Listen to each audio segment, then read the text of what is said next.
উসমান হাদি মরার পরে পাবলিক যেইভাবে চিনতে পারছে তাকে মরার আগে কিন্তু কেউ চিনতে পারে নাই। তা হাদি ভাই কি ফুলে ফেরেশতারা তার উপরে তাওয়াফ করবে নাকি কোরআন শরীফের তেলাওয়াতে? এখানে কালকে জানাজায় আসতে চাচ্ছিলাম, কিন্তু কালকে আমারই একটা লোক ফজরের 5টার সময় মারা যায়, যার জন্য আমি আসতে পারি নাই হাদি ভাই জানাজায়। তো এখন আমি আজকে আসছি যে ওনার কবরে একটা ফুল দিব এবং মাটি দিব এবং 1 ঘন্টা কোরআন শরীফ হাত তুলে দোয়া করব। এখন তারা বলতেছে ঢোকা যাবে না। তা আমি বললাম যে আগেই নিরাপত্তাটা কোথায় ছিল? মৃত ব্যক্তির জন্য কি নিরাপত্তা না জীবিতর জন্য নিরাপত্তা? তো বলতেছে ভাই উপর মহলের পারমিশন নিয়ে আসেন। কই যাবো? এই অফিসের নাম বলো। প্রক্টর অফিসে যাইতে হবে। প্রক্টর অফিসে গেলাম, প্রক্টর অফিসে একজনে বললাম, তো উনি বলতেছে ভাই ফুলটা আপনি ওনাদের হাতে দিয়ে যান, ওনারা দেব। তো আমি তাহলে বলেন 1 ঘন্টা কোরআন শরীফ তেলাওয়াত করতে আমি শুই না চলে যাই, ফুলটাও দিয়ে দিচ্ছি। তো উনি তো 1 ঘন্টা কোরআন শরীফ পড়তে পারবে না, তাইলে ওনারা কেন আমি ফুলটা দিলাম? তো লাভটা কি? পরে বলতেছে ভাই দেখেন আপনি তো এখান থেকেও করা যায়, হ্যাঁ দূর থেকে করলেও দেওয়া হয়। তো আমি ধরেন 8 লাখ টাকা লাগে সৌদি আরবে হজ উমরা করতে, তো হজ উমরা তো সবাই করতে পারে না, আর যারা করতে পারে তারা যায়, অনেকে আবার থাকতেও সামর্থ্য যায় না। তো হাদিবের কাছে আসার মতো পকেটে আমার ভাড়া আছে, তাই আমি এখানে আসছি। এখন ওনারা কইছে না ঢোকা যাবে না। তো কই প্রক্টর অফিসে যাও। প্রক্টর অফিসে গেছি, উনি অনেক বড় একটা অফিসারের নাম বলছে, কি নাম কি ওটা জানেন না?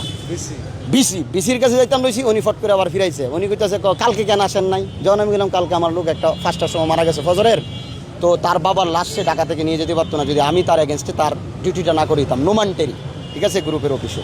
তো পরে কইতেছে আপনি আবার উইনে যান না? তো উনি তো আটকে গেছে আমার প্রশ্নে। তখন আপনি এই শাহবাগ থানায় যান। তো শাহবাগ থানায় যাবো, এখন এরা কইতেছে যে হেই নেন আরেক কানে। তো বিষয়টা হলো থানায় যায় আর লাভ নাই, কারণ এখানেই 4টা রাউন্ড খাইছি। দাঁড়ান, তো আমি 4টা রাউন্ড খাইছি এখানে গেট তালা মারা। তো আমরা আসছি কিসের জন্য? কারণ উসমান হাদি মরার পরে পাবলিক যেইভাবে চিনতে পারছে তাকে মরার আগে কিন্তু কেউ চিনতে পারে নাই। আর তারার বিষয়টা হয়েছে কি জানেন? তারা এখন গেট বন্ধ করে বলতেছে যে পৃথিবীর সবচেয়ে হাই সিকিউরিটি মানে জাপান সেক্রেটারি এখন জ্বালাইতেছে।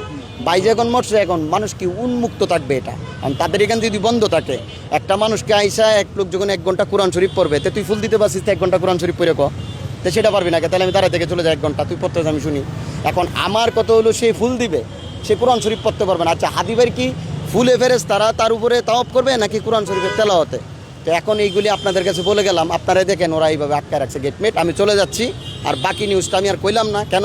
মানে এদেরকে কী বলবো? সবাই করে রাজনীতি, আমরা তো কোনো রাজনীতি করি না, কোনো দলেই না। তা আমরা কেন আসছি? সাধারণ জনগণ। আমার পাশে এই যে এই ভাই আছে, উনি বহুত দূর থেকে আসছে, ওনার আমি চিনি না। তো উনি দেখো ভাই আমি 1 ফুট মাটি দিতে আসছি।